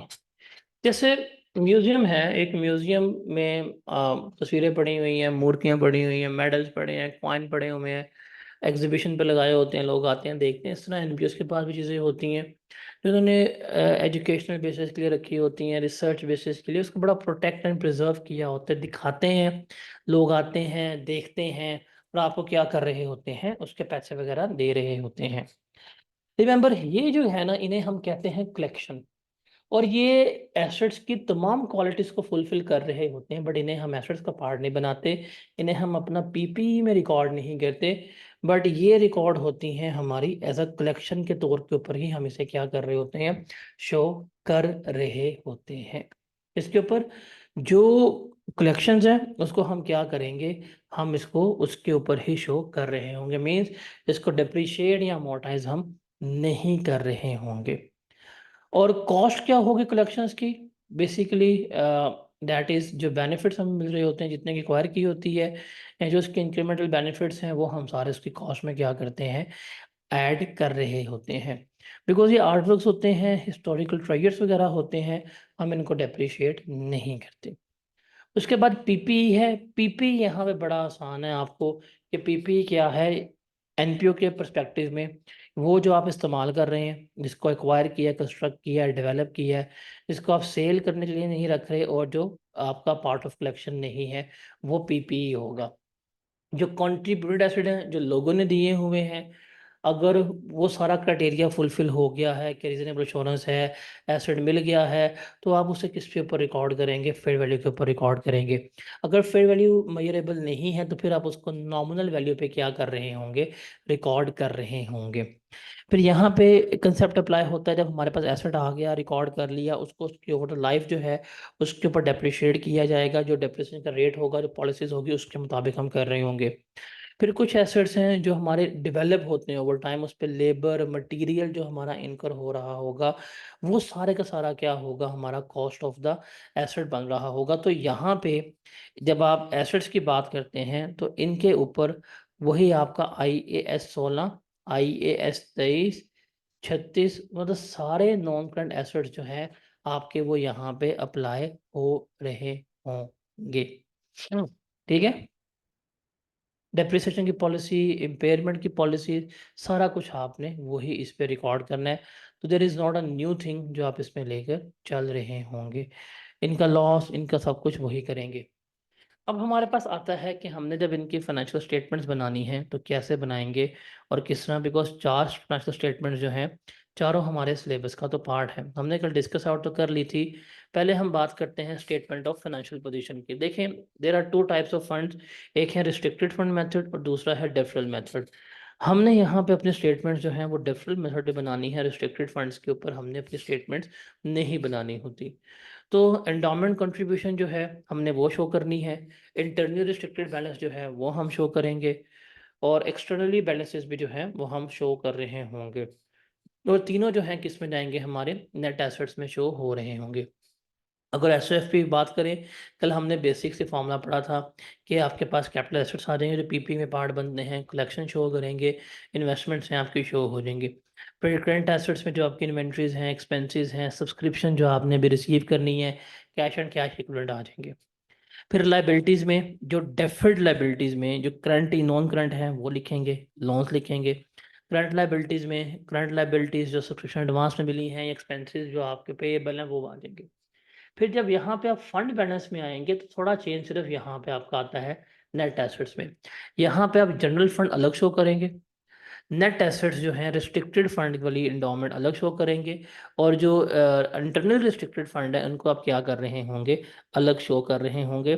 सिर्फ यहाँ पे आपका चेंज होता है, बाकी ये लाइबिलिटीज़ भी सेम है जो आप बनाते आए हैं बचपन से लेके अभी तक, और ये एसेट्स भी आपके क्या हैं, सेम है जो आप बचपन से लेके अभी तक बनाते आए हैं। फिर इनकम एक्सपेंडिचर अकाउंट हमने कल सवाल भी किया, फॉर्मेट भी देखा था। दो तीन तरह के बनते हैं, या तो आप बाय ऑब्जेक्ट बना लें, मतलब सैलरीज एक्सपेंसेस सारे लिखने, सैलरीज पे किया, रेंट पे किया, या बाय फंक्शन बना लें कि जी ये एडमिनिस्ट्रेटिव एक्सपेंसेस हैं, ये फाइनेंशियल कॉस्ट है, उसकी बेसिस पे क्या बना रहे होंगे, लेके चल रहे होंगे, या बाय प्रोग्राम भी बन सकता है। इनकम एक्सपेंडिचर में सिंपल सी बात है कि जो आपके नेट रेवेन्यूज़ होंगे वो आपने वहाँ पे शो करने होंगे। आपको ये इवेंट से पैसे मिल रहे हैं, अगर प्रॉफिट हुआ वहाँ शो करेंगे। आपको किसी टूर्नामेंट से पैसे मिल रहे हैं, प्रॉफिट हुआ वहाँ शो करेंगे। और लॉसेस वगैरह जो हैं, एक्सपेंसेस वगैरह जो हैं, सारे आपने ये एक्रूवल बेसिस के ऊपर बनाने हैं। अब इनकम एक्सपेंडिचर अकाउंट का भी हमने देख लिया था कि जो आपको सर्विसेज की फ़ी मिलेगी फॉर द वो आ जाएगी, ग्रांट्स रिसीव होंगी फॉर द आ जाएंगी। अगर ग्रांट्स आपको मिली हैं और फ्यूचर में आप फुलफिल कर रहे हैं तो डेबिट ग्रांट डेबिट, और प्रॉफिट एंड लॉस अकाउंट क्या होता है, क्रेडिट। तो वो जो फोर्थ क्रेडिट हुई है वो आ जाएगी। कंट्रीब्यूशन हो गया, fund raising event, investment income, other income, disposal वगैरह की, प्रॉफिट फॉर शॉपिंग रूटीन वो आ जाएगा। आपके एक्सपेंसेस सैलरीज रेंट हो गया, यूटिलिटीज़ के, मार्केटिंग के, डेप्रिसिएशन लेस करेंगे। अगर आंसर पॉजिटिव आया तो सरप्लस, नेगेटिव आया तो लॉस होगा। उसके बाद इस दफ़ा ना आपने ये statement of changes in net assets जो है इसको देख के जाना है। ये ज़रा आपके लिए इंपॉर्टेंट है। Statement of changes in equity जो है उसी को आप क्या करते हैं, statement of changes in net assets के तौर के ऊपर लेके चल रहे होते हैं। तो आपके पास तीन तरह के फंड्स जो हैं वो होंगे, बेसिकली उसमें पेपर में गिवन किए होंगे आपको। आप बता देंगे जी ये मेरा जनरल फंड है, ये मेरा एंडोमेंट फंड है, ये उसने आपको दिया होगा स्पेशल फंड या इंटरनल फंड या इंटरनल रिस्ट्रिक्टेड फंड। आपको उनके बैलेंसेस ओपनिंग गिवन हुए होंगे। जो आपका सरप्लस या लॉस आएगा वो हमेशा कहाँ ट्रांसफ़र होगा, जनरल फंड में ट्रांसफ़र हो रहा होगा। अगर कोई आपको एंडोमेंट कंट्रीब्यूशन मिली है तो वो एंडोमेंट फंड में ऐड कर देना। कोई इन्वेस्टमेंट इनकम मिली है वो भी एंडोमेंट फंड में ऐड कर लेना। कोई जनरल फंड से ट्रांसफ़र है एंडोमेंट में तो वो यहाँ से यहाँ ट्रांसफ़र हो जाएगा। अगर जनरल फंड से इंटरनल फंड में ट्रांसफ़र है वो भी आप यहाँ पे क्या कर रहे होंगे, शो कर रहे होंगे। तो बेसिकली इन फंड्स की मूवमेंट जो है वो आपने शो करनी है। आपकी क्या हो जाएगी, statement of changes in net assets जो है बन रही होगी। तो ये इम्पॉर्टेंट है, इसको ज़रा आप लोगों ने इस दफ़ा है पेपर में देख के जाना है। इसके पेपर में आने के चांसेस जो हैं वो कंसिडरेबली हाई हैं। कैसे हैं और किस तरह से है। उसके बाद रिसीट्स एंड पेमेंट अकाउंट है, ये हमने कल बहुत तफसील में डिस्कस किया था कि रिसीट्स एंड पेमेंट अकाउंट किस तरह बनते हैं, और हमने स्प्रिंग 24 का सवाल भी इसके साथ कर लिया था। तो आई गेस और इसमें कोई चीज़ नहीं है जो डिस्कस करने वाली है, या ऐसी चीज़ हो जो हमने ना डिस्कस की हो। तो यहाँ पे ऑफिशियली हमारा इनकम एंड एक्सपेंडिचर अकाउंट जो है वो ख़त्म होता है। 100% income and expenditure account with accounting standard for NPO, सब कुछ जो है डन होते हैं। अभी चैप्टर मुश्किल नहीं है। बेसिक एनपीओ जो आपने पहले किया, अगर आपको उतना भी आता है ना, और आप ये एंड वाली चीज़ें आगे भूल भी जाते हैं तो भाई फिर भी 90% नंबर तो मिल जाते हैं आपके। आपने यहाँ तो इनकम एक्सपेंडिचर अकाउंट बना रहे हैं, यहाँ आप बना रहे हैं रिसीट्स एंड पेमेंट अकाउंट। उन रिसीट्स एंड पेमेंट अकाउंट में सिर्फ फंड अकाउंटिंग में, या सॉरी इनकम एक्सपेंडिचर अकाउंट में सिर्फ फंड्स पे जाके मसला आ रहा है। बाकी सब कुछ तो आपका सेम ही है, उसमें तो ऐसा कोई प्रॉब्लम, कोई किसी किस्म की कन्फ्यूजन जो है वो तो आपको फेस नहीं हो रही। तो बेसिकली आपको जो लेक्चर था एनपीओ वाला उसको लें, बेसिक एनपीओ सीखें। उसके बाद सिर्फ इस लेक्चर को देख लें, बुक पे जो चीज़ें हाईलाइट करवाई हैं वो रूल्स लिख लें कि इन्वेंट्री का रूल क्या है, कि लोअर ऑफ कॉस्ट या रिप्लेसमेंट कॉस्ट के ऊपर फिर कंट्रीब्यूशन एंडोमेंट क्या होती हैं, रिस्ट्रिक्टेड क्या होती हैं, इनको अगर आप देख लें आपका पेपर जो है वो इजीली पास हो जाएगा। Is that clear?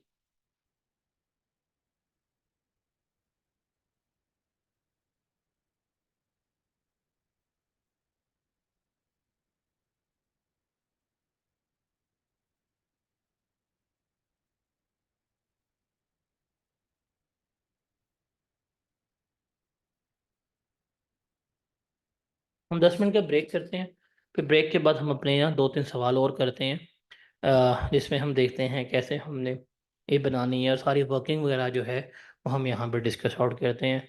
तो 6:10 के ऊपर हम रिज्यूम करते हैं। डन। उसके बाद कोई सवाल हुए मैं ले लूँगा, उसके बाद फिर हम 6:10 से ऑनवर्ड जो है हम इसके फिर पास पेपर जो है और करें। कल मैंने आपको 6 सवाल दिए थे, 2 से 3 सवाल अभी मैं करवा दूंगा, तो आई गेस 8 से 9 सवाल आपके हो जाएंगे। तो मेरे ख्याल से 8 से 9 सवाल इस सफिशेंट इस टॉपिक को ग्रिप करने के लिए, इस टॉपिक को प्रैक्टिस करने के लिए। और उन 6 सवालों में मुश्किल वाले सवाल जो हैं वो मैंने आपको प्रोवाइड किए थे। ठीक है जी, 10 मिनट के बाद हम यहाँ से कंटिन्यू करते हैं।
जी जनाब, आवाज आ रही है?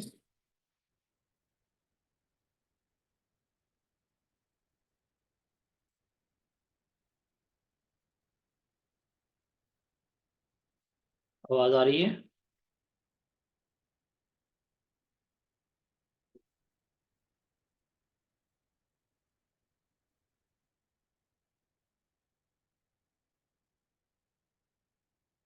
तो जी, एनपीओ क्लियर है हमारा।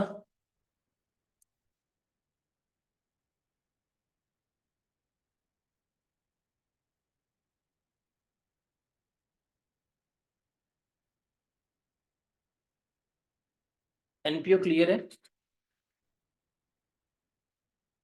ये था वो टॉपिक जो आपको बहुत मुश्किल लगता था, और लाइक इसमें सारा कुछ आप लोगों को लगा हुआ था, तो मुश्किल है।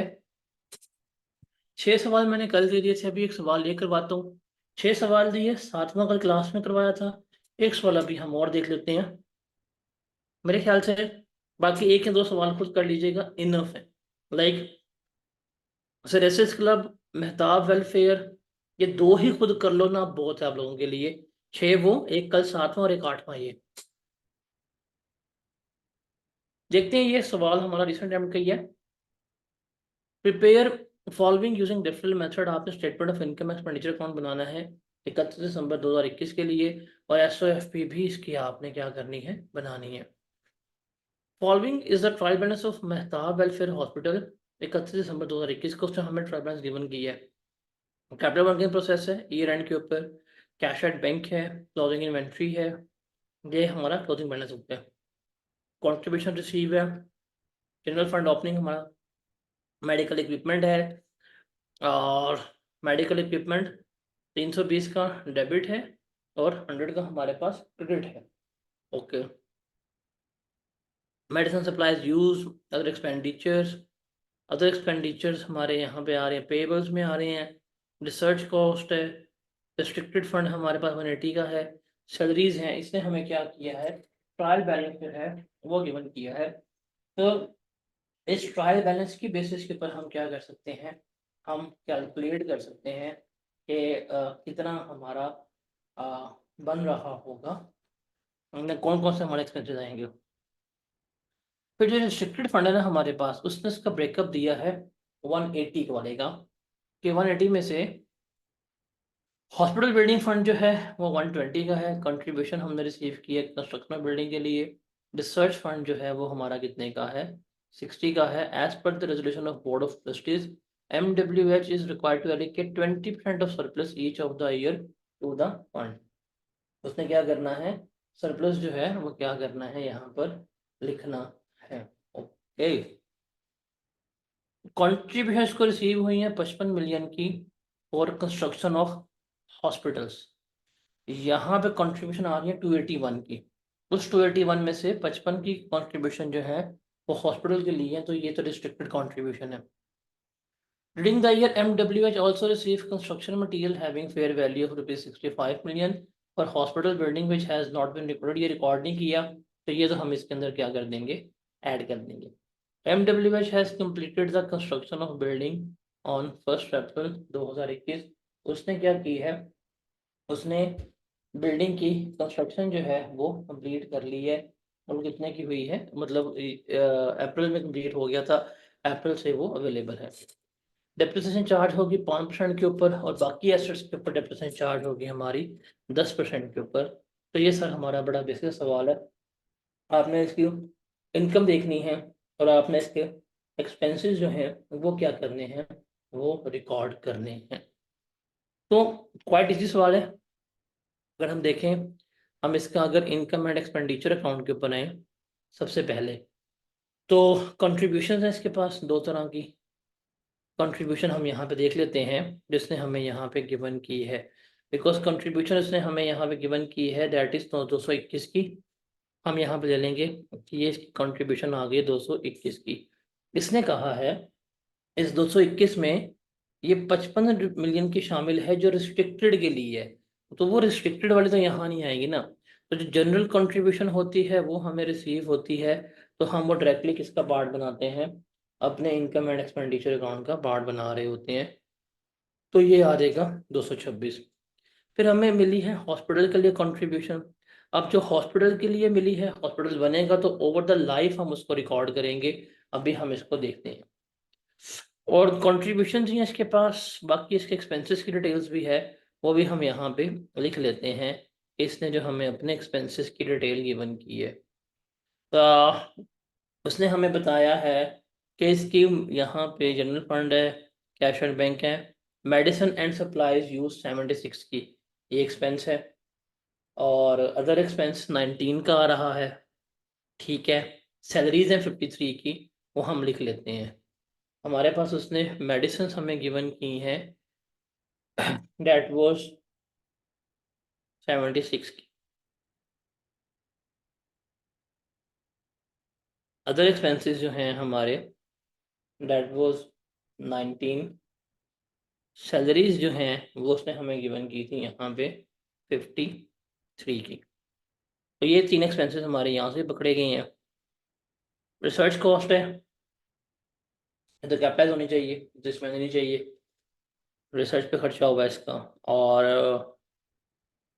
बाकी हम डिप्रिसिएशन चाहिए हमें, हमें डिप्रिसिएशन अगर मिल जाए तो हम वहाँ पे लेके चले। अब मेरे पास मेडिकल इक्विपमेंट जो है वो 320 के हैं, डेबिट है। और 100 के जो हैं वो क्या है, उसने हमें यहाँ पे क्रेडिट पे भी दिए हुए हैं, मतलब क्रेडिट गिवन किया हुआ है, तो मतलब ये हमने बेच दी है मेडिकल इक्विपमेंट, ये हमारे पास नहीं है। तो अदर एसेट्स में तो इक्विपमेंट आ रहे हैं और एक बिल्डिंग ही आ रही है ना हमारे पास, हम डेप्रिसिएशन अदर एसेट्स से तो निकाल सकते हैं 10% के ऊपर। तो 320 में से 100 लेस करवाते हैं और रिमेनिंग के ऊपर 10% चार्ज कर देते हैं। डेप्रिसिएशन इक्विपमेंट्स की है 320, 100 के क्रेडिट्स ने कर दिए हैं, ये बेच दिए हैं, और यहाँ पे हम लगाएंगे 10%। क्या जवाब आएगा डेप्रिसिएशन का? 22 आएगा। 22 जो है वो हमारे पास आ जाएगी, डेप्रिसिएशन भी इसकी आ रही होगी। ये भी हो गया। अब हमारे पास आखिरी रह गया है, दैट इज हॉस्पिटल फंड। उसको देखना है और उसके बारे में हम यहाँ पे कैलकुलेट करते हैं कि क्या है और क्या नहीं। तो फंड्स की बात करें तो उसने कहा था मेरा फंड जो है, जो 1 जनवरी 2021 को था, डेट वॉज 332 के, और कैपिटल वर्किंग प्रोसेस 335 का है। ठीक है, कंट्रीब्यूशन रिसीव हुई है 221 की। ओके ठीक है, जो उसने हमें रिस्ट्रिक्टेड फंड दिया हुआ है उसको हम लेके चलते हैं, पहले इसमें शामिल है, हम उसको यहाँ पे लिखते हैं और टेकअप करते हैं। देखें जी, ओपनिंग उसने हमें गिवन किया है, ओपनिंग फंड था, हम बना रहे हैं हॉस्पिटल के लिए। जो रिस्ट्रिक्टेड फंड बना है हम उसकी बात कर रहे हैं। ओपनिंग बैलेंस उसने हमें गिवन किया हुआ था, वो कितना था, 120 का था, उसने हमें बता दिया। फिर वो कहता है 55 मिलियन की कंट्रीब्यूशन रिसीव हुई है इस साल। तो हमें जो कैश में कंट्रीब्यूशन मिली है 55 मिलियन की, वो भी हमने यहाँ पे फंड में डाल दी। उसके बाद वो कहता है ड्यूरिंग द ईयर उसको इन काइंड कंसिडरेशन मिली है, दैट वाज 65 मिलियन। तो वो भी हम क्या करेंगे, इसमें ऐड कर देंगे। तो और कुछ है नहीं, और कुछ नहीं है, इसको जमा करते हैं। 120 जमा 55 जमा 65, तो ये आ जाएगा मेरे पास 240, 240 बनता है टोटल फंड हॉस्पिटल का। अब हॉस्पिटल के लिए हमने फंड रखा हुआ था और उसने कहा है बिल्डिंग जो है वो कंप्लीट हो गई है। अब कंप्लीट हो गई है तो ठीक है जी, अब हमने इस फंड में से क्या करना है, हर साल अब अमाउंट निकालनी है और वो हमने कहाँ पे लिखनी है, आपने अपने इनकम एक्सपेंडिचर अकाउंट का पार्ट बनानी है। किस लाइफ के ऊपर, डेप्रिसिएशन की लाइफ के ऊपर। तो अगर इस साल की बात करूं, इस साल की बात करूं तो जो इनकम में जाएगा, बिकॉज जितना डेप्रिशिएट करेंगे उतना इनकम में जाएगा, हमारा ये फंड जो है वो तो कंप्लीट हो गया है। तो 240 है, रेट हमारा 5% है, उसी बेस के ऊपर होगा, और ये अप्रैल में होगा। अप्रैल में जून जुलाई अगस्त सितंबर अक्टूबर नवंबर दिसंबर, 9 महीने। तो इसको हम करेंगे 9/12, 240 इंटू 5%, ये हो जाएगा 12। 12 को 9/12 किया तो ये आ गया 9। तो 9 जो है वो रियलाइज हो जाएगा इस महीने, इस साल। तो एंड पे इसका बचेगा कितना, 231। तो ये जो 9 की इनकम रियलाइज हुई है, ये आ जाएगी जी हमारी हॉस्पिटल कंट्रीब्यूशन। ये आ गई जी हमारी 9 की। और तो कोई नहीं है हमारे पास, तो टोटल हमारी बन जाएगी इनकम डेट इज 235। ये मेरी टोटल इनकम बनती है। एक्सपेंसेस भी हम क्या कर सकते हैं, यहाँ पर कैलकुलेट कर सकते हैं। अब मेरा हॉस्पिटल कंप्लीट हो गया है। हॉस्पिटल कंप्लीट हुआ है 335 का। ठीक है जी, हम हॉस्पिटल की डेप्रिसिएशन भी चार्ज कर लेते हैं। हॉस्पिटल कंप्लीट हुआ, टोटल खर्चा हुआ 335।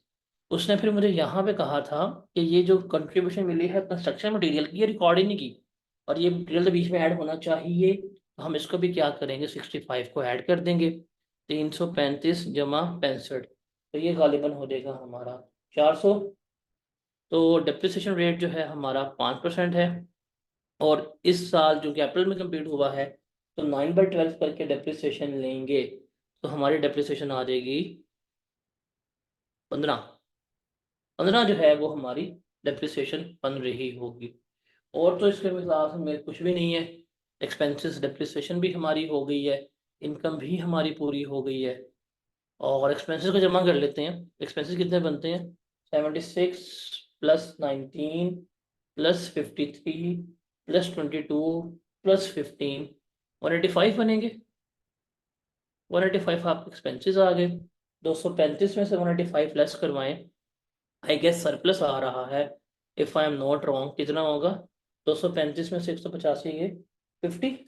50 का सरप्लस जो है वो हमारा यहाँ पे आ जाता है। तो that was quite straight forward question, सिर्फ ये इसकी वर्किंग थी हॉस्पिटल कंट्रीब्यूशन की। अब इसकी एसओएफपी भी हम बना लेते हैं। एसओएफपी में हमारे पास आ जाएंगे इसके नॉन करंट एसेट्स आ जाएंगे, और फिर हम लिखेंगे हमारे करंट एसेट्स। अब नॉन करंट एसेट्स में सबसे पहले आ जाएगी जी हमारे पास हॉस्पिटल बिल्डिंग। कि हमने हॉस्पिटल की बिल्डिंग जो है वो क्या करनी है, वो हमने यहाँ पर रिकॉर्ड करनी है। तो अभी हॉस्पिटल हमारा कंप्लीट हुआ 335 का। 65 उसमें से वो मटेरियल के ऐड किए हैं, और 15 हमारी जो यहाँ पे डेप्रिसिएशन रिकॉर्ड हुई है वो भी लेस करवाएंगे ना। बिकॉज 335 जमा 65 और डेप्रिसिएशन लेस करवा के नेट लिखने, वरना आप इसे क्रॉसअप करके भी लिख सकते हैं। तो ये कितना आ रहेगा, 365, 400, 385। ये 385 की हमारी बिल्डिंग शो हो जाएगी। फिर आ जाएंगे जी हमारे पास इक्विपमेंट। इक्विपमेंट हमारे पास उसने यहाँ पे गिवन किए हुए थे। मेडिकल इक्विपमेंट 320 के हैं, और मेडिकल इक्विपमेंट की हमने डेप्रिसिएशन भी तो चार्ज की थी 22 की। तो 320 माइनस 100 माइनस 22, बिकॉज वो क्रेडिट पे भी है। 320 माइनस 100 माइनस 22, ये आ जाएगा 220 में से 22 के 198। 198 के हमारे शो हो रहेंगे ये, और तो कोई नॉट एसिड नहीं है।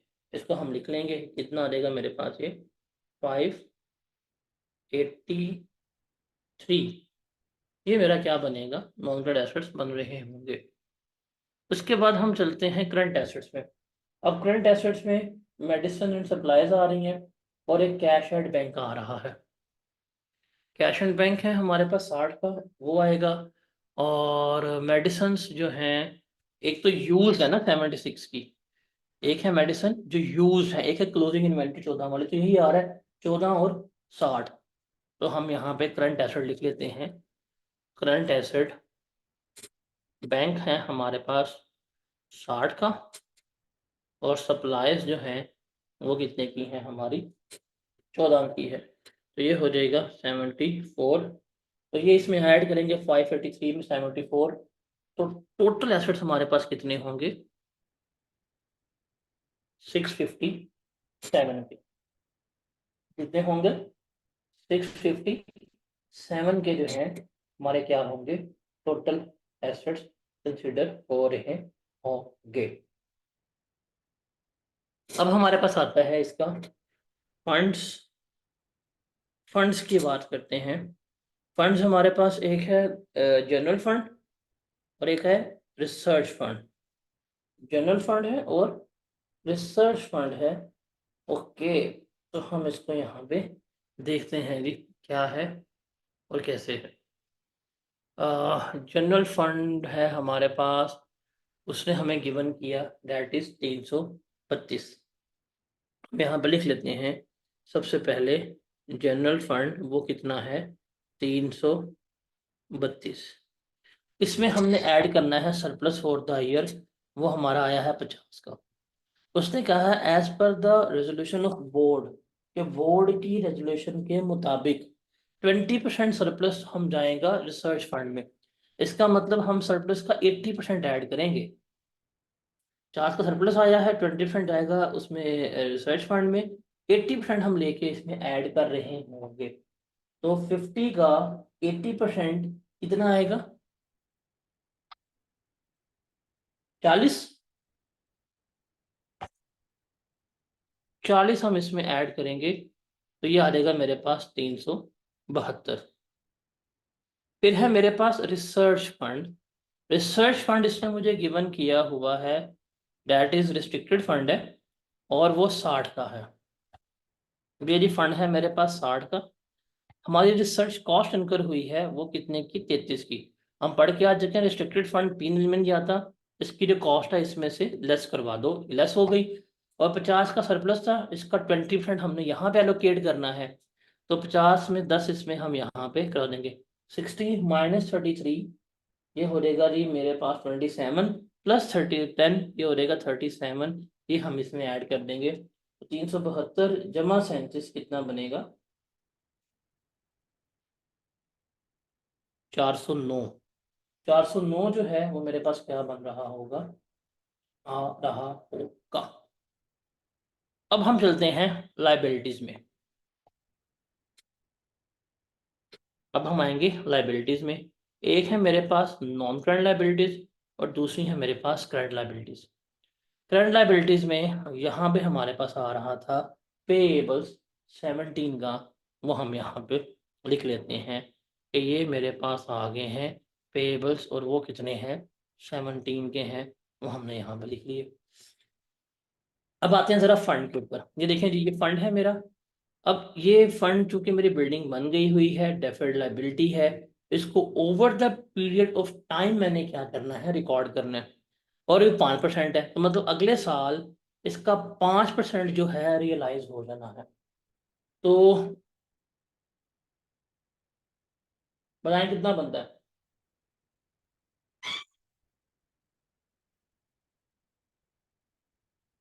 सॉरी इसका नहीं आएगा, हमारी टोटल लाइबिलिटी है ना, सॉरी इसका लेंगे। ओपनिंग लाइबिलिटी हमारी 240 सी। इस 240 में से अगले साल जो है हम 5% रियलाइज कर रहे हैं। 240 का ले 5% कितना आता है,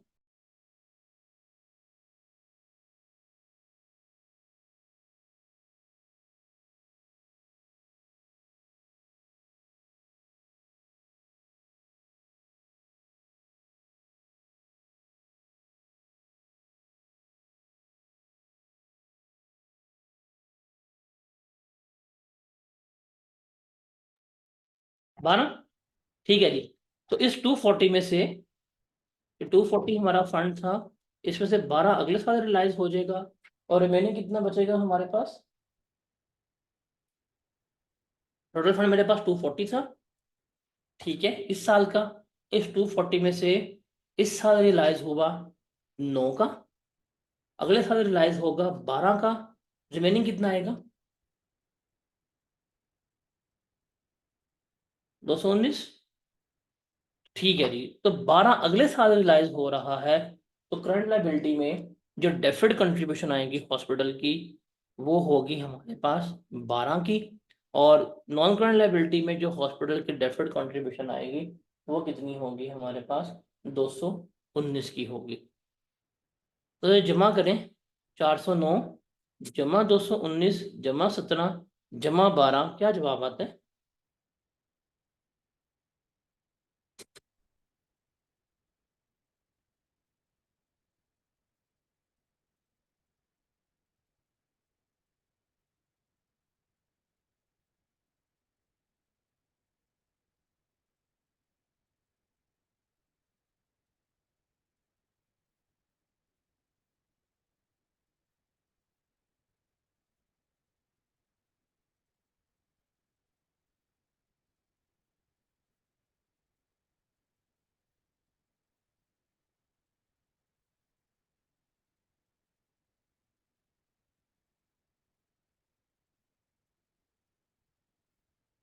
657,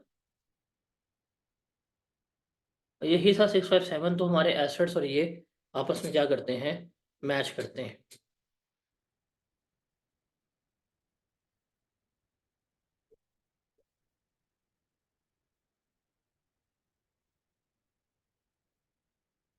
ठीक है, तो ये सवाल था मेहताब वेलफेयर हॉस्पिटल का। इसमें सिर्फ ये करंट और नॉन करंट पोर्शन जो है ये मजे का था, बाकी सवाल तो क्वाइट सिंपल था। सिर्फ उसमें हमने देखना था कि हमारी अगले साल कितनी रियलाइज हो रही है, दैट वाज करंट पोर्शन, और उसके बाद जो है वो हमारा नॉन करंट पोर्शन। डन हो गया।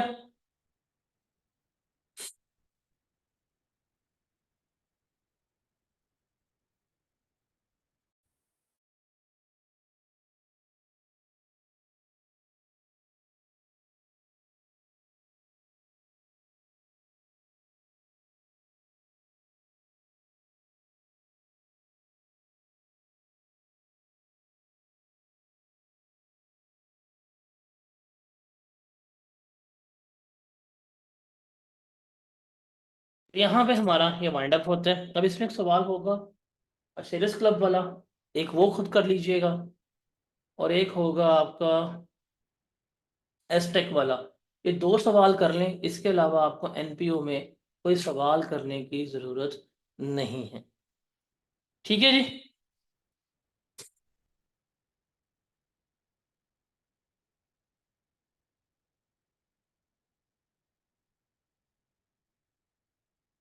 कल मिलते हैं फिर। कल हमारे जो पांच पेपर हैं आई गेस इक्विटी के हैं। कल हम statement of changes in equity के पांच पेपर जो है वो करते हैं। तो अब एनपीओ क्लियर हो गया, एनपीओ के सारे मसले हल हो गए।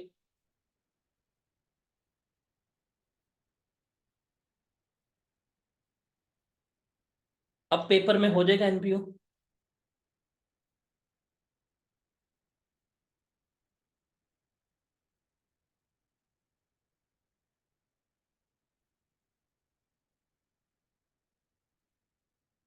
हाँ जी, अब पेपर में एनपीओ हो जाएगा, लेकिन इस दफ़ा एनपीओ का सवाल पेपर में आना नहीं है। इस दफ़ा सवाल जो पेपर में आना है वो कैश फ्लो का होना है। चलें जी, मिलते हैं इंशाल्लाह कल with statement of changes in equity. अल्लाह हाफिज़।